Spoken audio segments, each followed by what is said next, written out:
In Zadra, Poland, tucked almost a mile from the entrance of Energylandia, is Zadra, a massive hyper-hybrid coaster from Rocky Mountain Construction. This coaster has gotten some mixed representation over the years, with many saying that it's the best coaster in the world, and some saying that it didn't quite live up to expectations. Today, you're going to find out where I fall on this divide in this analysis and review of Zadra at Energylandia.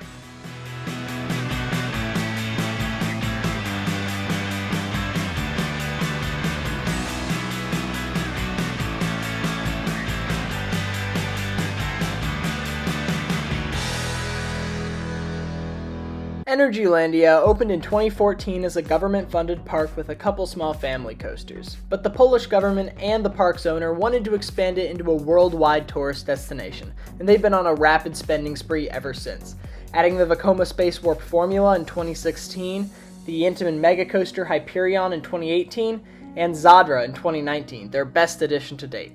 Zadra would stand 206 feet tall, go 75 miles per hour, and traverse 4,318 feet of track. Those are some ridiculous stats, and the ride looks extremely intimidating. On the way to the park, you drive right past this massive coaster, and what a first impression.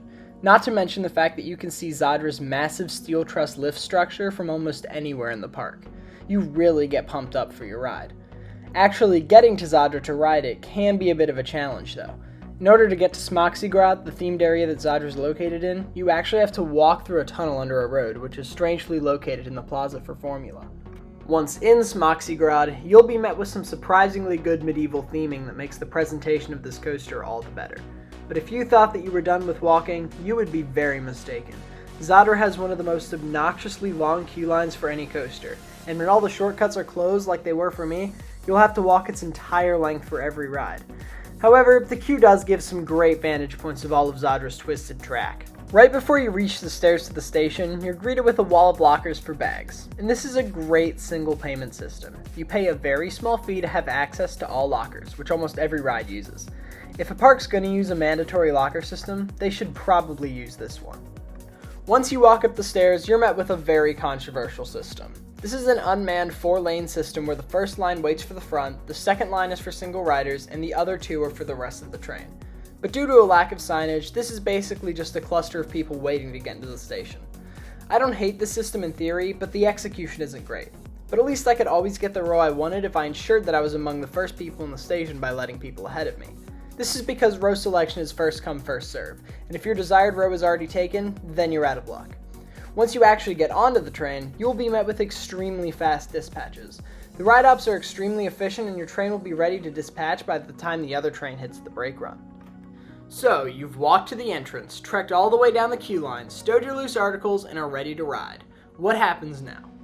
Zadra begins with a right-hand turn out of the station that unfortunately does not have the typical bunny hills found on other RMC pre-lifts. You then ascend the 206-foot tall lift hill, which in true RMC fashion is ridiculously loud. Then you hit the 90-degree first drop, which is nuts. It feels identical to the first drop on Steel Vengeance, a strong pop of ejector airtime that's sustained all the way down.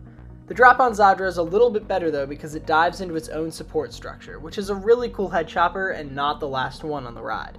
The next element is this demonic little speed hill. This delivers a brief but powerful pop of ejector airtime, and is actually turning to the right, pairing that airtime with equally strong laterals.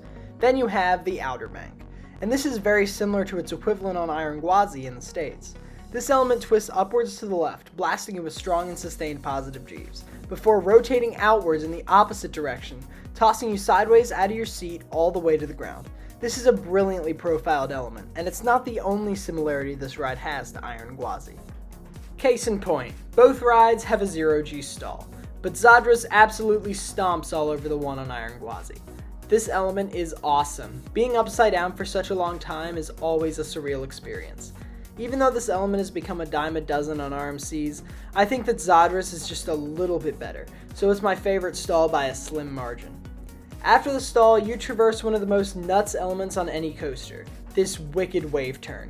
You begin twisting up to the left, but then you're yanked almost a full 180 degrees in the opposite direction, getting a fantastic dose of ejector airtime. And since I'm comparing this to another hyper-hybrid in Florida, yes, that one has the same kind of wave turn, and in all honesty, they feel exactly the same to me. Both of them are incredible elements. What's also an incredible element is the camelback that follows this wave turn. Ah, finally, an element that Iron Gwazi has no match for. And if you know me, you know that I love pure airtime, and that's exactly what this element does. It might not be quite as powerful as the ride's other elements, but it makes up for it by being sustained and enjoyable. The second of Zadra's 3 inversions is a super cool step-up underflip that weaves through the support structure. It's a fun, whippy element with loads of head choppers. It also happens to lead into my favorite element of the ride, the double down. The first down of this element has fantastic ejector airtime, but the second down absolutely yonks you into your restraint, and it has a tendency to bruise your thighs. What is perhaps the most disorienting element is the S-hill. This is a great lateral moment that tosses you around the train. You also get a teeny pop of airtime to go along with it. This is also probably the most photogenic element of the ride. Finally, you twist into the last element, a super snappy 0G roll that you charge through with a full head of steam. And you need to be conscious of this speed, because when you slam into the brake run, you slam into the brake run. Much like Air Force One, Hoosier Hurricane, and Great American Scream Machine, you need to brace for these brakes. Being an RMC hybrid, I think it goes without saying that Zadra is impeccably smooth, without so much of a hint of a rattle. As far as seat selection goes, I definitely prefer the back for better whip and drag through the elements, but I would also recommend checking out the front for the sense of speed. Zadra's biggest strength is the pacing. It keeps its speed through the entire layout, and you will hit the brake run out of breath every single time. When comparing Zadra to another RMC hybrid, Iron Gwazi, in my rankings, I said to myself, Zadra is a longer ride, and I value length a lot. But in reality, Iron Gwazi actually has more ride time than Zadra does. But that actually says even more about Zadra.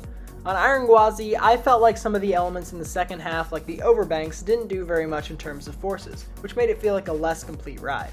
But on Zadra, every element delivers to its max potential. For this reason, I prefer Zadra to Iron Gwazi, which puts it in my top 5.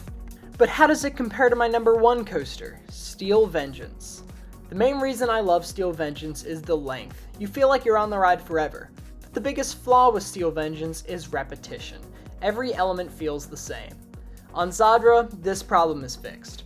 Every element feels fresh and delivers a different kind of force than the one before. This leaves you feeling satisfied by the end, even more so than Steel Vengeance.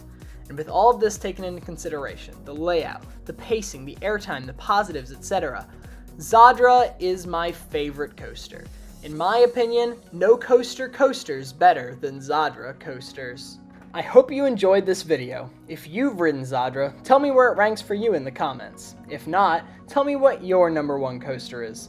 Make sure to like this video, subscribe to Coaster Pack to not miss out on any other content just like this, and most importantly, keep on coasting.